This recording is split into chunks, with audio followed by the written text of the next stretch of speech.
As hockey players, we put so much attention into what equipment we use and why. With our skates, with our sticks. Sticks, you want to make sure you have the right curve, the right flex, the right grip. Now, with our skates, we like to think about them in the same way, but what about the blade?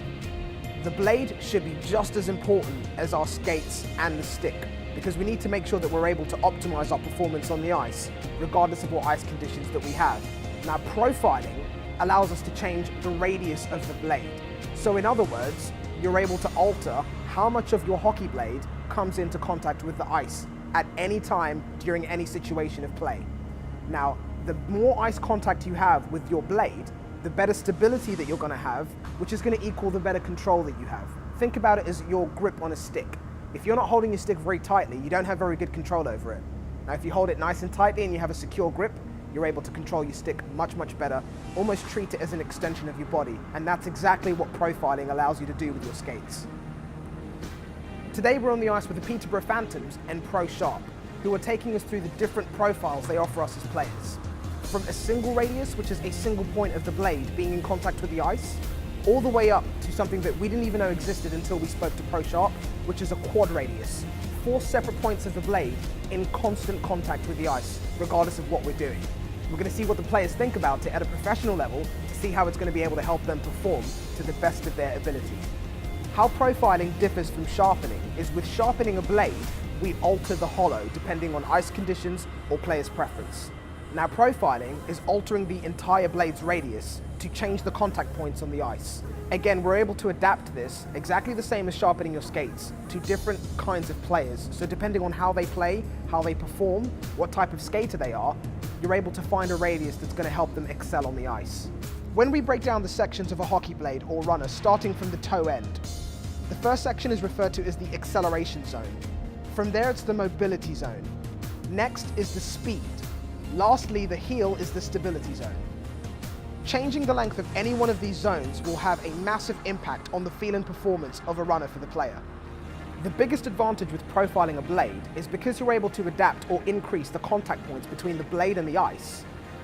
Traditionally, if you have quite a deep sharpen, so the blade really digs into the ice, which means you have to put more effort into every stride, using more energy, getting fatigued quicker on the ice. With profiling, increasing the contact points with the ice gives you better control, better mobility, better acceleration, which means that you're then able to reduce the depth of your sharpen.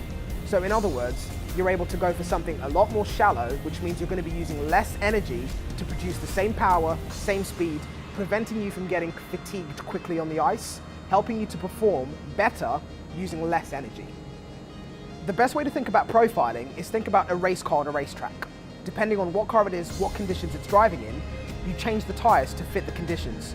It's exactly the same as your blades in profiling. Depending on your style of play and the conditions and the way that you like to move on the ice, you profile your blades accordingly. Our blades and our skates are the most important piece of equipment we have on the ice. So doing anything and everything we can to give us an upper hand over our opponents and help us excel on the ice is essential. Let's find out exactly how big a difference profiling makes.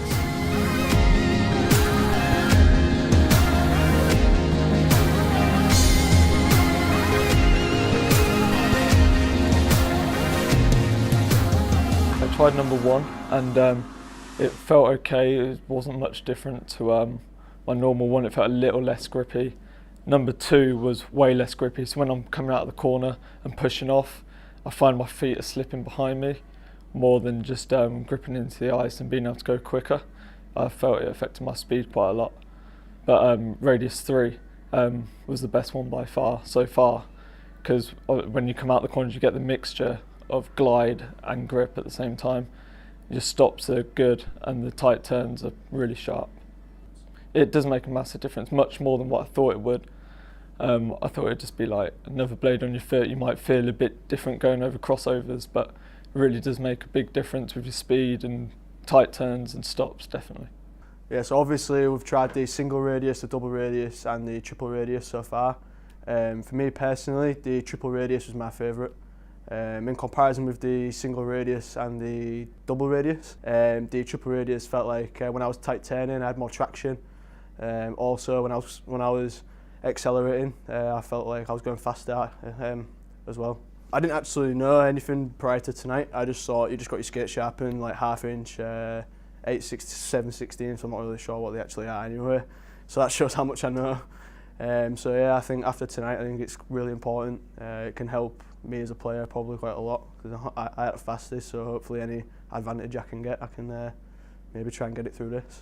With skates, sometimes you want to do something, you don't turn as tight as you want to turn, you don't pivot as fast as you want to pivot, but like so far with the Radius 3, you actually like, you're in more control and you want to do something, it does it easily, and there's, I don't know, it eliminates space, so to speak. Right, yeah, so now obviously we're going to go back out, we're going to try the quad radius, so hopefully that'll be even better than the triple radius. I just tried out the full radius, which was interesting because at the start I found it a bit confusing. There was quite a lot of different feels to it, and then once you have a few laps, it was the best one by far. I like the quad. I didn't think it was as good as the third. This one I tried, the triple one. I preferred the Radius 4. I think I preferred that over them all, just purely because I said the Radius 3 was more like you felt like you was properly ice skating to the full potential, but I think Radius 4 was, it just felt like you was more in control, knew what you was doing, your skates wanted to do it, your blade wanted to do it, more importantly. It was just more smoother, but I think it's pretty important, like if it gives you an extra step in the corner, extra step closing the guy down, it's pretty important. In terms of the profiling now, I feel as though the profiling makes more difference in the actual skate grind itself. That's just what I've learned tonight though. So from now on I quite like my skates to be profiled, please. So going back to my original steel, obviously I had fresh steels on. Going back to my original steel, which isn't a fresh steel, it wasn't a very nice experience. Going back to my original runners was it's horrible. Knowing I've got a game Sunday on them, it's not a good feeling. The toe was huge on the front of the blade and it just felt disgusting. Currently, 14 NHL teams utilise ProSharp profiling. This isn't something that's just for the pro players. Profiling from ProSharp is for every single player on the ice. Find your nearest pro shop that has ProSharp profiling, and if it doesn't, request it.